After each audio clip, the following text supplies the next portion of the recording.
अस्सलाम वालेकुम। ये तो हम सब जानते हैं कि हमारी ये ज़मीन गोल है, लेकिन क्या आपको पता है कि हमारी ज़मीन के अंदर क्या पाया जाता है? क्या कभी कोई आज तक इस ज़मीन के अंदर खुदाई करके जा चुका है? और अगर हाँ तो कहाँ तक? तो आज की इस वीडियो में हम इन सब सवालों के जवाब जानने वाले हैं और इसके साथ हम ज़मीन की गहराइयों की सैर भी करेंगे ताकि हम जान सकें कि एक्चुअल में हमारी ज़मीन के अंदर क्या है। तो चलिए शुरू करते हैं।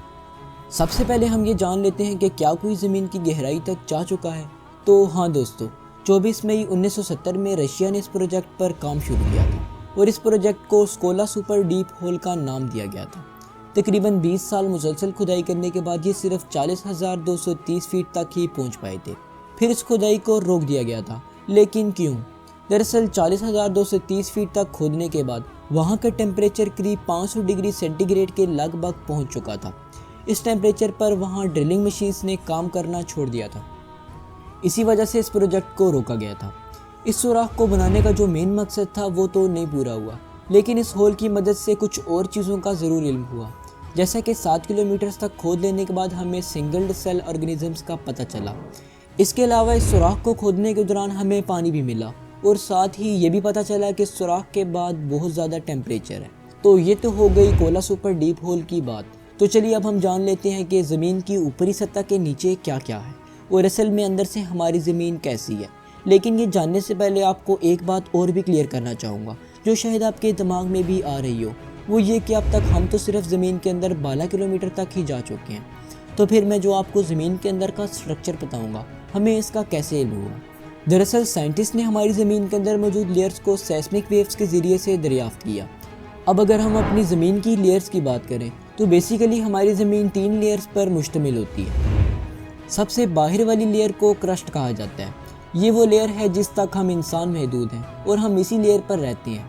ये लेयर खासकर चट्टान और पत्थरों से मिलकर बनी है और ये लेयर सॉलिड होती है। अर्थ क्रस्ट लैंड फॉर्म्स, हवा और पानी से कवर्ड होती है। जिस तरह अंडे के ऊपर शेल होता है या फिर माल्टे का छिलका होता है, ठीक इसी तरह ज़मीन का भी ऊपरी शेल होता है जिसे अर्थ क्रस्ट कहते हैं। अब अगर हम इस लेयर की लंबाई की बात करें तो वो इस पर डिपेंड करेगा कि हम इस लेयर की लंबाई को कहाँ से नाप रहे हैं। अगर आप किसी समुंदर के 5 से इस लेयर की लंबाई को नापें तो वो तकरीबन 5 किलोमीटर से 10 किलोमीटर होगी, और अगर आप खुश्की के इलाके से नापें तो इस लेयर की लंबाई 40 से 50 किलोमीटर तक होगी।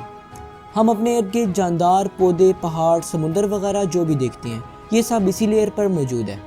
अब अगर क्रस्ट के बाद हमारी ज़मीन की सेकेंड लेयर की बात करें तो इसे मेंटल कहा जाता है, जिसकी गहराई 2900 किलोमीटर होती है। ये लेयर ज़मीन की सबसे मोटी लेयर भी मानी जाती है और इसके साथ ही ये ज़मीन की सबसे बड़ी लेयर भी कहलाती है। इस लेयर की गर्मी का अंदाज़ा आप यहाँ से लगा सकते हैं कि यहाँ किसी किस्म की चट्टान नहीं पाई जाती, और ऐसा इस वजह से होता है कि इस लेयर में बहुत ज़्यादा गर्मी होती है, जिसकी वजह से वहाँ की हर चीज़ माया हालत यानी लावा में तब्दील हो जाती है।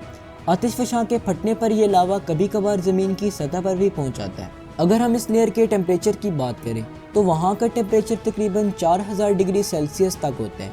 अब इस लेयर को भी आगे से 2 हिस्सों अपर मेंटल और मेंटल में डिवाइड किया गया है। Upper mantle semi molten form में मौजूद होता है, जबकि लोअर मेंटल सॉलिड फॉर्म में मौजूद होता है। चलिए अब थोड़ा सा और नीचे जाते हैं। अब आ जाती है ज़मीन की तीसरी लेयर, जिसे कोर कहा जाता है। अब कोर को भी आगे से 2 पार्ट्स में बांटा गया है। मेंटल लेयर के बिल्कुल नीचे जो ज़मीन की लेयर मौजूद है, इसे आउटर कोर कहा जाता है। आउटर कोर लिक्विड स्टेट में होता है और इसकी गहराई तकरीबन 2900 किलोमीटर से 5100 किलोमीटर तक होती है। इस कोर का टेम्परेचर तकरीबन 4500 डिग्री सेल्सियस के लगभग होता है। इसके अलावा इस कोर में लिक्विड फॉर्म में मेटल्स भी पाए जाते हैं, जो कि टेम्परेचर ज़्यादा होने की वजह से घूमते रहते हैं। नासा के मुताबिक इस कोर में पाए जाने वाले मेटल्स की वजह से मैग्नेटिक फील्ड प्रोड्यूस होती है, और ये मैग्नेटिक फील्ड एक तरह से हमें प्रोटेक्ट भी करती है।